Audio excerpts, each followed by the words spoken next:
Good evening friends, তোমাদের ব্লগে অনেক অনেক স্বাগত।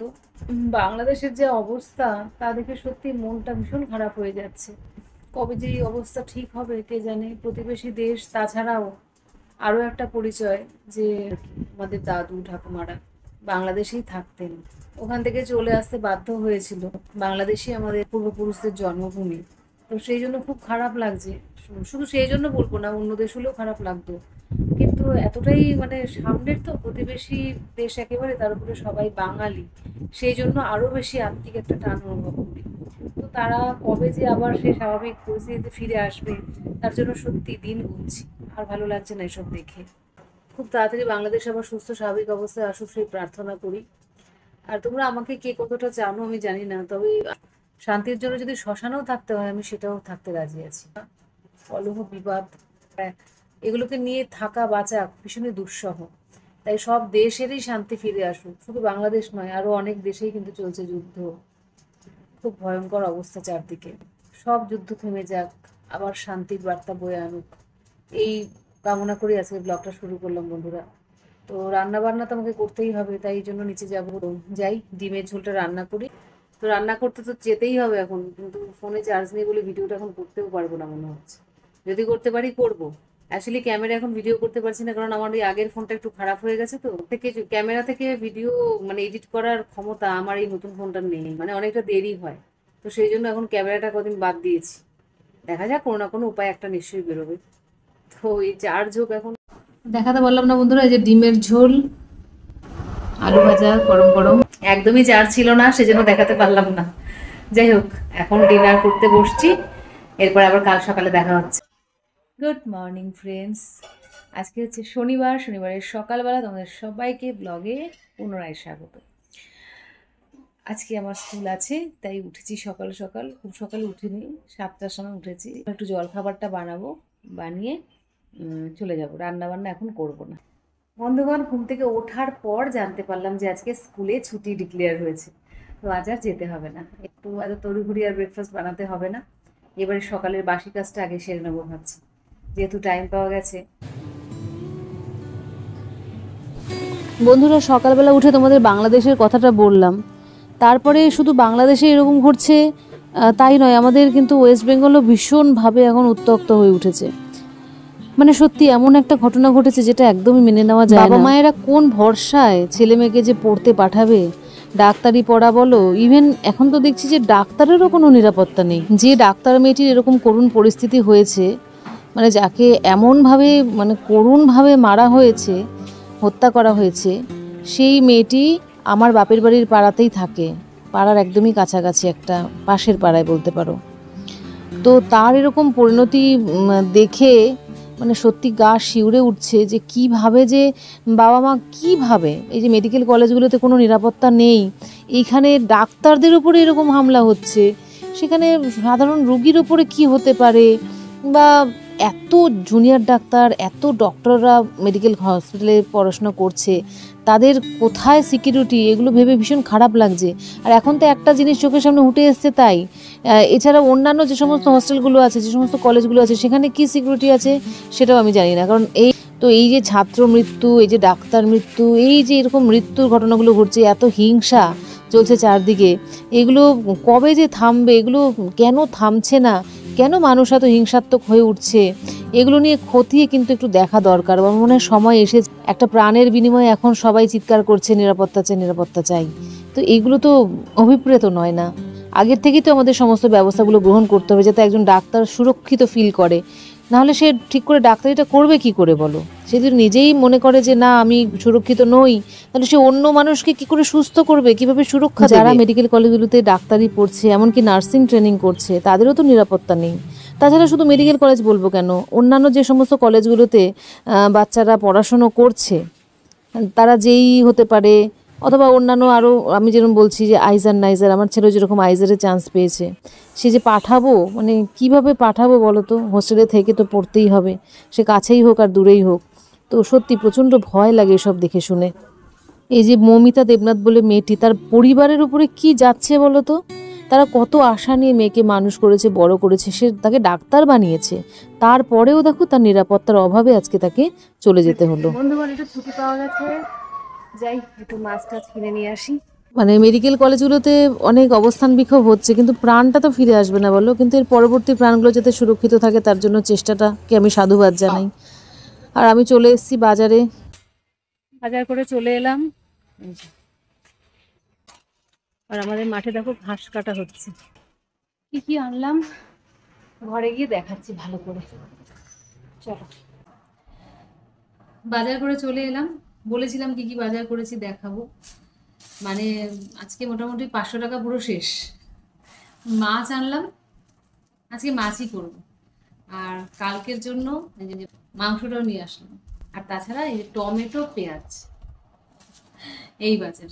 মানে এখানে তো 500 হলো, আরো অনলাইনে কিছু অর্ডার করেছি, ওটা 12টার পরে চলে আসবে।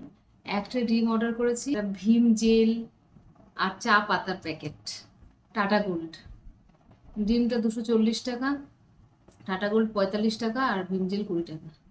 তাছাড়া সার্ভিস চার্জ হচ্ছে 59 রুপিস। মানে 800 টাকার বাজার একদিনে। আজকে করলাম চিড়ের পোলাও আরেকবার, বাদাম, ডিম, আলু এসব দিয়ে। এই যে তেলাপিয়া মাছটা এনেছি আজকে করবো বলে, ধুয়ে নুন হলুদ মাখিয়ে রেখেছি।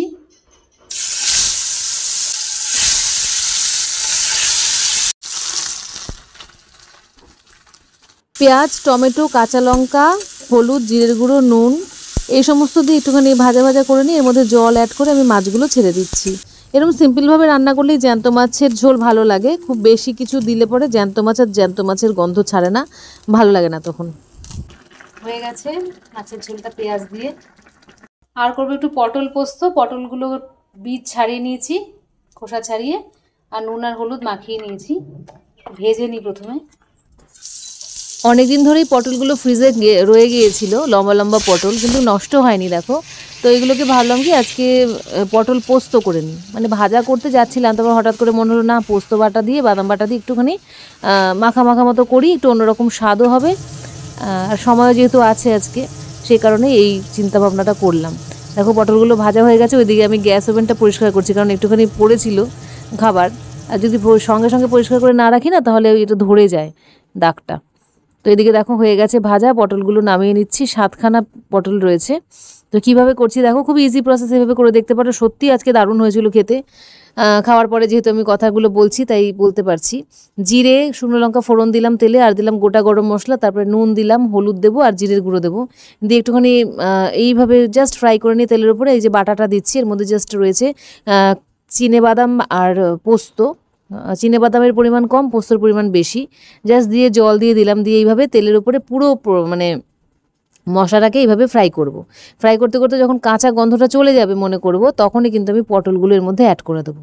ব্যাস, পটল অ্যাড করে দিয়ে ঢেকে রাখবো, এবং পরে একটু গরম মশলা ছড়িয়ে, বা তোমরা চাইলে ঘিও দিতে পারো, দিয়ে একটুখানি শুকনো শুকনো করে নামাবে। দেখবে ভাতের সাথে, মানে বিশেষ করে গরম ভাতের সাথে ভীষণ ভালো লাগবে। তো আজকে সত্যিই ভালো হয়েছিল বলে রেসিপিটা তোমাদের সাথে পুরোটাই শেয়ার করলাম। আর খুব সিম্পল ওয়েতেই দেখালাম, আশা করি সবারই বুঝতে সুবিধা হয়েছে। এই দেখো একদম মাখা মাখা মতো হয়ে গেছে। ভেতরে আমি পুর আজকে দিইনি। পুর তোমরা দিতে পারো, যেমন ধরো আলু ছোটো ছোটো করে কেটে ভেজে পুর করতে পারো, অথবা চিংড়ি মাছের পুর দিতে পারো। পটল পোস্তটা হয়ে গেছে। আরও কিছু টুকটাক রান্না পাশাপাশি করে নেবো, যেরকম আলু ভাজা, উচ্ছে ভাজা, টমেটোর চাটনি।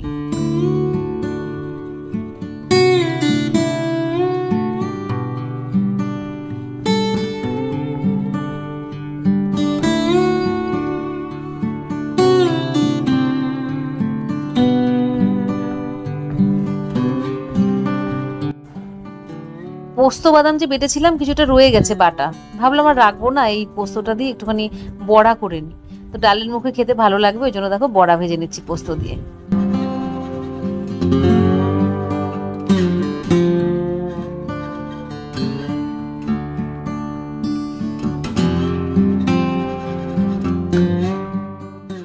উচ্ছে ভাজা, আলু ভাজা, পোস্তর বড়া করলাম। পোস্ত বাটা একটু বেঁচেছিল। এবার একটা কাজ করবো, এই যে ডিমগুলো এসছে আজকে অনলাইন থেকে, এই ডিমগুলো না এই ট্রেতে রাখলে ভালো থাকে না, তো একটা এরকম ঝুড়ির মধ্যে রেখে আমি ফ্রিজে রেখে দেবো।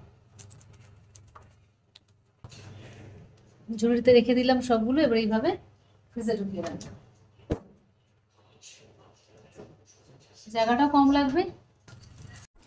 আজকে দুপুরের মেনু তেলাপিয়া মাছ, ডাল, টমেটোর চাটনি, পটল পোস্ত, পোস্তর বড়া, আলু ভাজা, উচ্ছে ভাজা। ভাত টাত বেড়ে বসে রয়েছি, সবাই এলে খাওয়া দাওয়া হবে। আজ বাড়ি আছি বলে একটু কয়েক পদ রান্না করতে পেরেছি, মানে খুব বেশি নয়, তো ওই যে বড়া ভাজা চাটনি এগুলো এক্সট্রা বলতে পারি। আর লেবু কেটে নিয়েছি।